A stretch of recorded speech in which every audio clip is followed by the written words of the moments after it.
So it turns out not everything is bigger in Texas.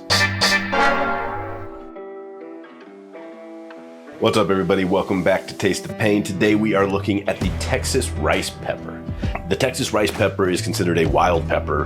It grows in Texas and has these tiny little fruit that are about the size of a grain of rice, right? So we're talking 1/4 to maybe 3/4 of an inch long on the biggest ones, but that's really stretching it. Most of them are closer to 1/4 to 1/2 an inch long. They grow on a plant that can grow very quickly. It can grow very big. Mine, in a 5-gallon grow bag, grew okay in a shaded area. This is the back of my garden where there is very little sunlight for most of the day, but it grew to be a few feet tall. It put on a ton of these little fruits. This is my second harvest off of this plant. The first round I actually just left dry so that I could try and get seeds out of them, because I'll show you here in a minute. There's not a whole lot of room inside of these things, right? They are supposed to be a staple in Texas cooking. I can't say that I've ever been to Texas to have food with the Texas rice pepper, so maybe that's true, maybe it's not. I don't know. If you're from Texas, leave me a comment below and let me know. Do people cook with these? Are they actually common in Texas, or is this just a bunch of marketing BS? I'm told they are 2 to 6 times hotter than a jalapeno, approximately, so like 10 to 30,000 Scoville heat units.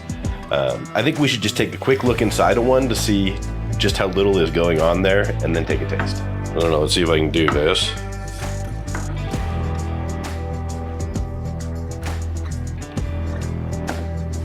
Stuck to the knife a bit, but you can see it's just like 6 seeds in that tiny little pod, and that's pretty much it.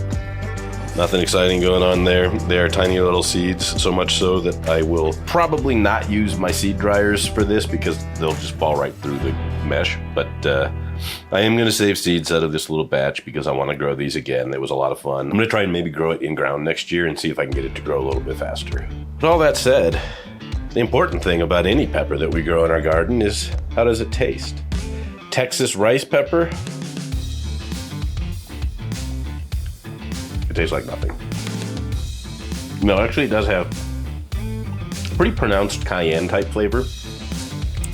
It's really weird eating something that small to get enough flavor off of it, but I want the seeds off of these, so kind of a nice bright flavor, a tiny little bit of sweetness, a little bit of that, like I mentioned, that kind of cayenne typical pepper flavor. Nothing outrageous, nothing stands out like, wow, that's great, it's fruity or it's floral, or no, it's just very much what you would expect, I guess, from a little red chili pepper.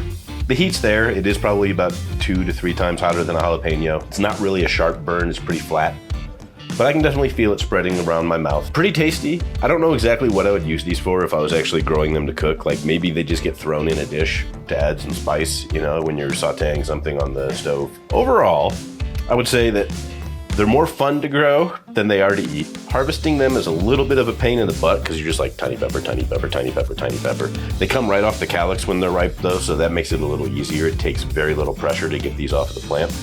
But still, what are you gonna do with hundreds of these tiny little peppers? I don't know. Pour them in a bowl and eat them like rice, maybe? If you wanna be that person. But still, very cool pepper to grow. I recommend everybody try it. I will see if I can get enough seeds out of these to make them available on my website, but if not, you can find them in a lot of shops online. That's it for this episode of Taste the Pain. Remember, plants help us grow.